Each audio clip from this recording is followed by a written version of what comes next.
Assalamualaikum warahmatullahi wabarakatuh. Selamat pagi atau mungkin siang atau mungkin malam. Tapi yang penting adalah tetap semangat. UNS bisa. Baik teman-teman, saya perkenalkan, nama saya Agung Nur Probowudono. Saat ini saya diminta teman-teman di Prodi S1 Akuntansi menjadi Kepala Prodi S1 Akuntansi. Di mata kuliah semester ini, saya akan mengampu mata kuliah akuntansi yang menurut saya sangat penting. Apa itu? Itu adalah mata kuliah Sistem Pengendalian Manajemen atau SPM. Kalau di luar negeri, di Inggris, kita kenal dengan namanya Management Control System. Nah, teman-teman, apa yang kemudian akan kita pelajari selama satu semester ini? Mata kuliah Sistem Pengendalian Manajemen atau Management Control System ini akan memberikan mahasiswa suatu pemahaman mengenai SPM yang didefinisikan memiliki 4 level of control. Yang pertama adalah belief, boundary, diagnostik, dan interaktif, atau kepercayaan, batas, diagnostik, dan sistem interaktif. Tentu kemudian 4 tadi akan kita lihat bagaimana pengimplementasiannya, juga kemudian kasus-kasus yang terkait dengan 4 level of control tadi di dalam SPM suatu organisasi, baik itu organisasi bisnis ataupun non bisnis gitu ya. Kemudian teman-teman setelah mempelajari dari 4 level of control tadi, kita harapkan yang pertama, teman-teman bisa memahami perkembangan terkini dari SPM beserta dengan level of controlnya. Kemudian memahami mengenai dasar-dasar strategi implementasi dalam SPM itu sendiri. Kemudian mengembangkan sistem pengukuran kinerja. Kemudian bagaimana kita memahami perusahaan atau suatu entitas bisnis itu mencapai profit dan menerapkan strategi. Dan kemudian berpikir secara kritis tentang level of control dalam organisasi. Sebagai referensi utama teman-teman, ini adalah ada beberapa buku ya yang kita acu sebagai suatu best practice gitu ya. Yang pertama adalah dari Robert Simon, kemudian dari Kenneth Merson dan Van der Stedt, juga nanti ada dari ditambah dengan beberapa literatur-literatur yang lain, contohnya seperti Govinda Raja dan lain sebagainya. Tentu juga dengan beberapa paper, beberapa artikel-artikel yang terkait dengan mata kuliah Sistem Pengendalian Manajemen ini. Teman-teman, sebelum kita ke apa itu definisi SPM, saya ingin bicara mengenai efisien dan efektif. Ya, orang banyak sering mengatakan efisien dan efektif, tapi kemudian kadang-kadang bingung apa itu efisien, apa itu efektif. Saya akan memberikan suatu clue ya. Efisien, efektif. Efektif dulu. Efektif menurut saya itu adalah do the right thing atau melakukan sesuatu yang benar. Itu kaitannya dengan tujuan organisasi. Do the right thing itu adalah efektif. Kemudian apa itu efisien? Do the things right. Artinya things itu adalah sumber daya, kemudian dikelola untuk mencapai tujuan. Itu adalah efisien. Nah, maka kemudian terkait dengan efisien dan efektif dan efisien, kalau kita melihat definisi SPM menurut Marchand dan Van der Stedt tahun 2017, SPM ini didefinisikan secara luas untuk mencakup apa atau semua yang dilakukan oleh manajer untuk memastikan bahwa strategi yang atau kemudian rencana organisasi mereka itu dilaksanakan. Nah, itu tadi yang pertama adalah mengenai efektif ya. Kemudian jika kondisi yang memungkinkan bisa dimodifikasi, artinya terkait dengan sumber daya yang dimiliki, artinya adalah efisien. Maka SPM ini nanti bagaimana apa yang dilakukan oleh manajer untuk memastikan bahwasanya strategi untuk mencapai tujuan dilaksanakan secara efektif dan efisien. Ini menurut Merchant dan Van der Steeg 2017. Oke. Baik teman-teman, kalau kita bicara mengenai fungsi dasar sistem pengendalian manajemen, itu ada dua hal penting. Yang pertama adalah pengendalian manajemen, kemudian ada pengendalian strategik. Ya, artinya adalah internal dan eksternal. Kalau dari pengendalian manajemen itu ada proses perencanaan, tadi ada proses pengorganisasian, ada proses pengarahan, ada pengendalian operasi program. Ini adalah fokusnya kepada internal. Tadi memastikan bahwa saya efektif dan efisien. Kemudian di sini di pengendalian manajemen di fokus internal tadi, pengendalian ini diperlukan untuk menjaga dari kemungkinan bahwa orang akan melakukan sesuatu yang organisasi itu tidak ingin mereka lakukan atau gagal mereka melakukan sesuatu yang seharusnya mereka lakukan. Adalah contohnya seperti perilaku. Ada contohnya ini adalah fraud, adalah kecurangan, ada suatu hal yang under pressure, ada sesuatu yang sifatnya under motivasi, contohnya seperti itu harus ditingkatkan. Ini ada fokus internal di dalam suatu organisasi.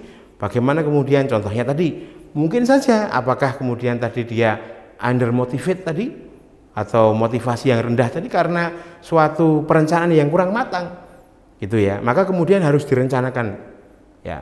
Bagaimana mungkin saja ada kurang pengarahan yang kurang matang, nah ini perlu diarahkan dan lain sebagainya. Ini adalah mengenai pengendalian manajemen di fokus internal. Kemudian yang berikutnya adalah pengendalian strategik, teman-teman. Di pengendalian strategik ini adalah suatu proses monitoring apakah tadi berbagai strategi yang diadopsi oleh organisasi tadi membantu lingkungan internalnya agar sesuai dengan lingkungan eksternal. Jadi internal disesuaikan dengan eksternal. Nah, kemudian pengendalian ini memungkinkan manajer itu untuk mengevaluasi dari apa? Dari program perusahaan perspektif jangka panjang. Contohnya ini contoh. Nah, sebagai contoh saya sebut saja.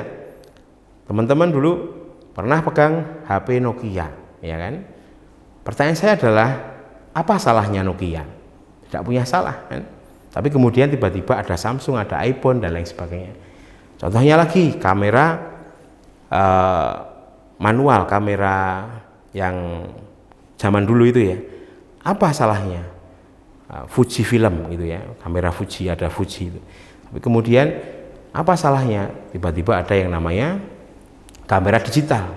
Tidak punya salah, tapi karena tadi ada suatu perspektif jangka panjang dan kemudian harus disesuaikan dengan hal-hal yang sifatnya kekinian, aktual. Nah, ini adalah perlu suatu pengendalian strategik di sana dengan fokus kepada eksternal. Nah, dua ini nanti pengendalian manajemen dan pengendalian strategik itu menjadi suatu fungsi dasar sistem pengendalian. Kembali lagi, kalau menurut Simon ada kita pendekatannya dengan 4 perspektif level of control tadi dalam memandang pengendalian manajemen dan pengendalian strategik. Ya. Kemudian kita akan bicara mengenai penyebab masalah atau trouble, ya, problem di dalam sistem pengendalian. Ya, secara umum yang pertama itu adalah kurangnya arahan. Nah, ini. Jadi kalau kita lihat satu saja contohnya dari level of control adalah belief, gitu ya. Belief itu adalah nilai, adalah suatu contohnya visi misi, ya itu adalah suatu level of control dari visi misi contohnya. Perusahaan akan ke sana, visinya ke sana, tujuannya ke sana. Tapi kemudian ada masalah, problem. Nah, ini biasanya yang pertama adalah kurang arahan.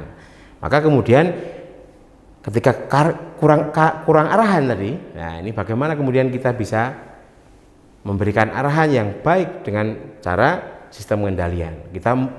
Caranya berbagai macam. Nah, contohnya masalahnya karyawan tidak tahu apa yang diinginkan organisasi dari mereka. Ya, maka kemudian kita bisa caranya tadi, contohnya bisa kita membuat outbound, contohnya have fun gitu ya, jalan-jalan dan sebagainya. bermain dan lain sebagainya, maka kemudian kita harus tetapkan ini. Nah, contohnya seperti itu. Dan caranya pun juga berbagai macam. Dan di buku ini adalah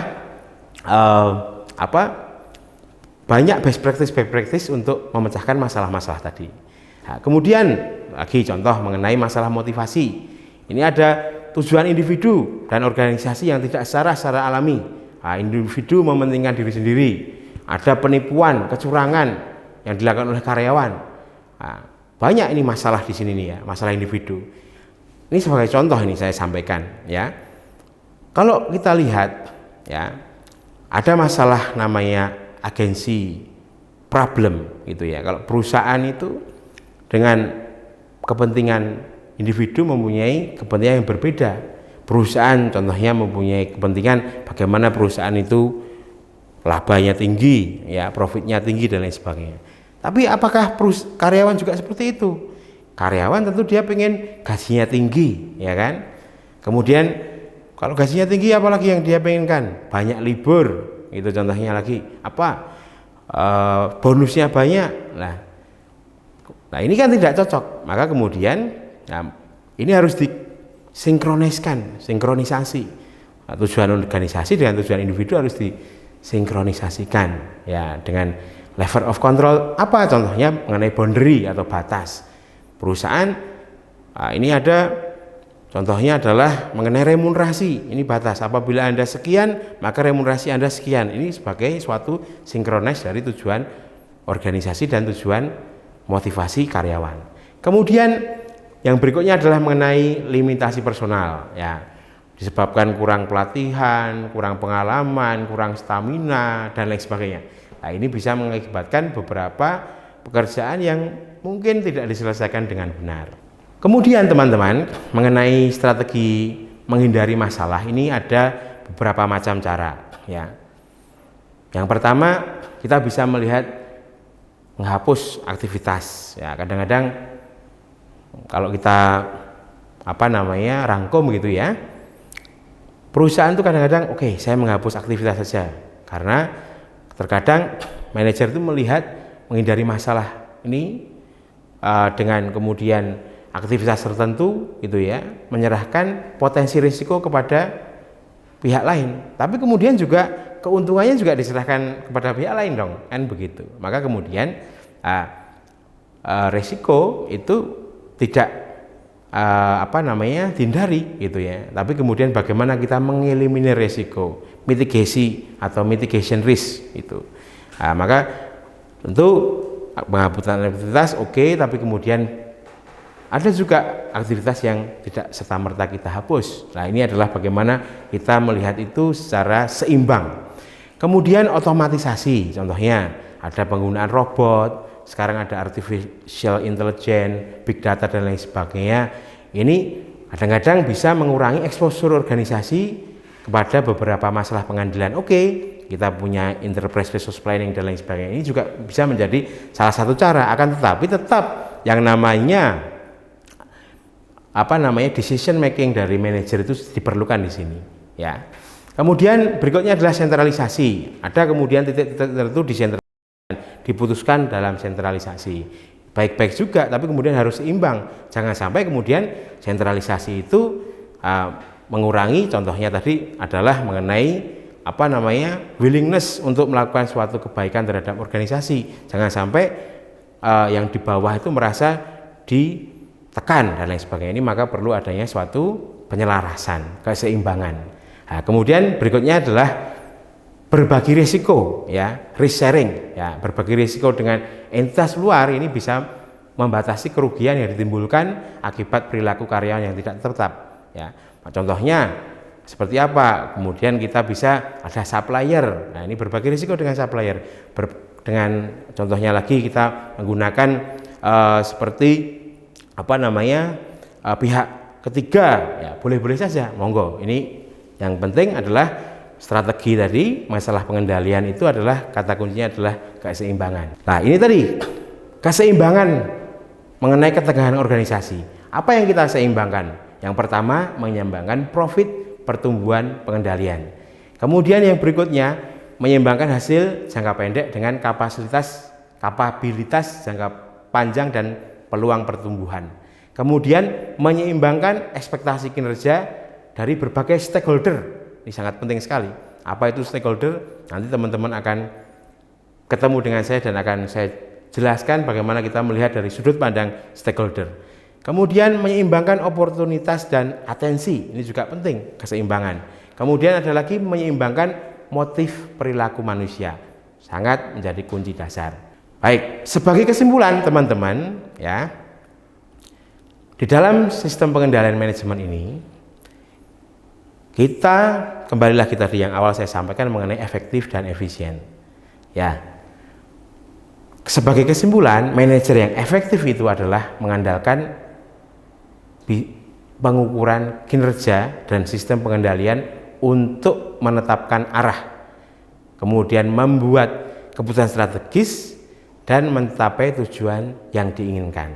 Tapi juga selain suatu keputusan yang benar, itu ya, efektif tadi, tapi juga harus efisien karena kita mempunyai sumber daya yang terbatas. Maka kemudian tadi perlu namanya keseimbangan.